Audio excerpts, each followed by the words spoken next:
Bonjour mes amis, hi guys. For the first time on the channel we discover a watch by Hautlence, a brand started in 2004 in Neuchâtel. The name of the brand is an anagram of the name of the city, and it was very much at the forefront of this high-end independent watchmaking, which is exploding at the moment.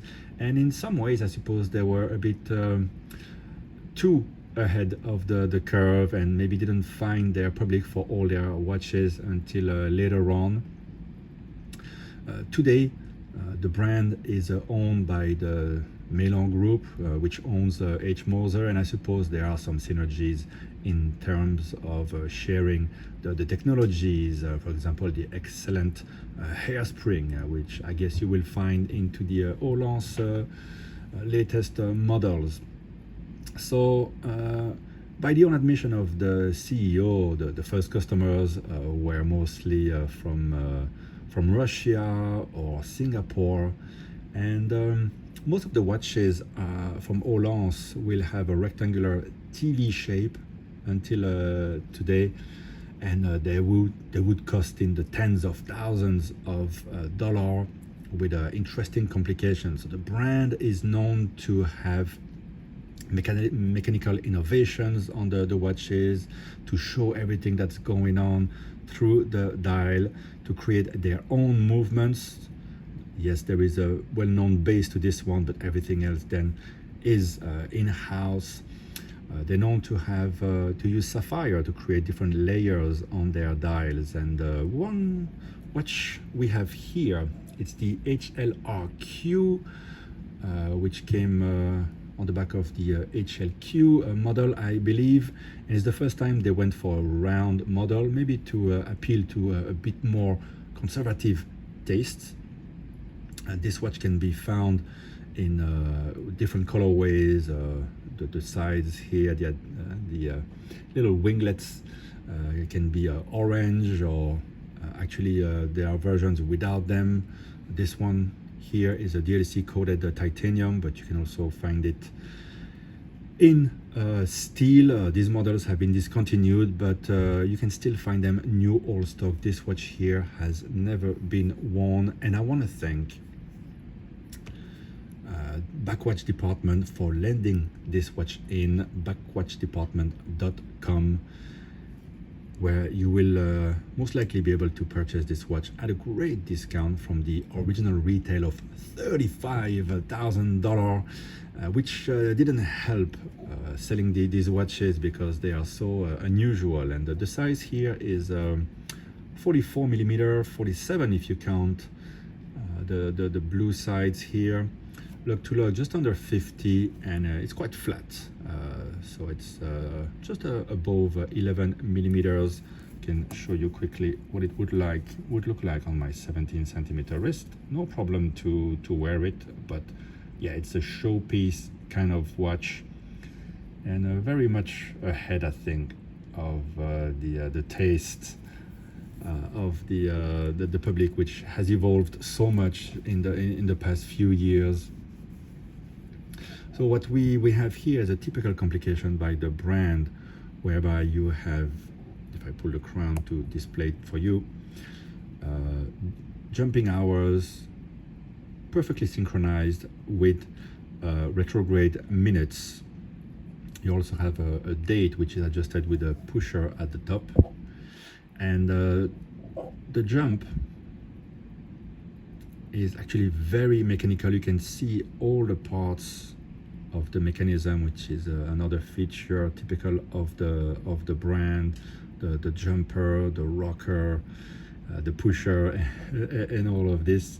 And I will not speak while I'm doing the jump, so you can hear the noise, and which a noise that a jump that I'm going to feel also through the watch.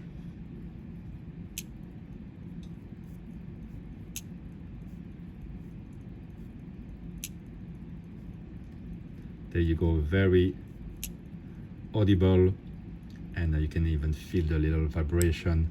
So maybe not something you're gonna wear at night, although you have a very cool lume on this piece. The numbering, the chaptering is made of loom. Also the hands set is loomed, and here the jumping hour is rendered, I believe, by a sapphire crystal, tainted, and that moves around. So imagine the power required to have this synchronized and so mechanically feeling jump. That's why the watch is not a cheap watch. It's not a cheap module on a Celita base. Well, there is sort of an ETA base. We'll talk about it in a second. And yes, we have a date indication here, and look at the pusher there. There you go. This is how you change the date. This watch, by the way, is a brand new all stock, unworn, with a deploy and buckle, a beautiful strap, cousu, which means hand stitched. This looks to be also titanium. And yeah, you have the Hautlence logo. Now look at the logo very well. I'm going to turn around the watch, and you can find the logo within the plates themselves. Now at the very base of the movement, you will recognize probably the layout here is ETA, also known as Peseux, 7001 Peseux, who were doing ébauche, which have been used a lot by Nomos and other brands. Very slim, very thin, manual wound base, but as you can see, then everything else is thrown out in the garbage, and everything is done in-house with those beautiful plates that have the outline of the brand logo, and then everything yeah, is integrated to have these complications, which I should really zoom on to give you a bit of an idea of the work, the impeccable work done with these. And yes, now they are very affordable brands like Behrens here in Shenzhen, who do very similar type of complication. It has become fairly common now in the watch world, but here you have it done at a very high-end level, and you can see no expenses spared on the finishing, with very deep and wide Geneva stripes on the plates. Also hand beveling, that's what costs a lot as well, on around the plates and the bridges. I mean, look at the beauty of this bridge here. We're far cry from the original, maybe ETA layout of the ratchet wheels and the wheels, the gear train. Obviously everything else is completely customized in-house and fabricated. Look at this beautiful bridge and how it was finished. Really gorgeous piece, gorgeous watch, which almost looks like a toy watch for very rich kid adults, I suppose.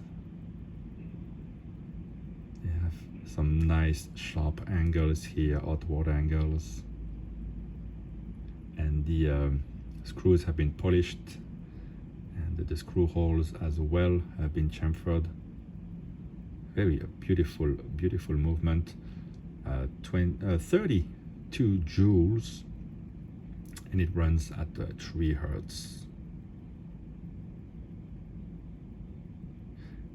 HLRQ 04 is the full reference of this blue model.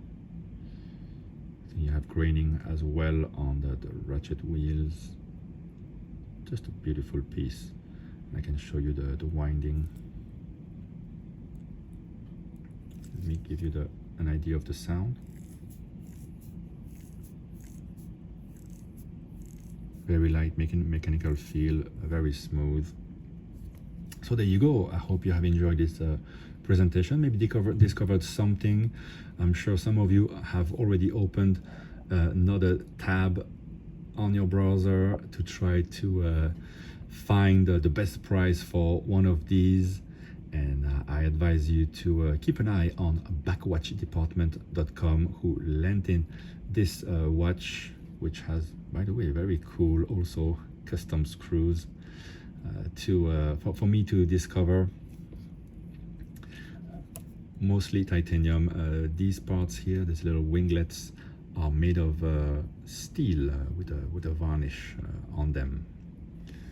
Quick look at the sign crown, and I look forward to reading your comments. Thank you guys for watching. Bye bye.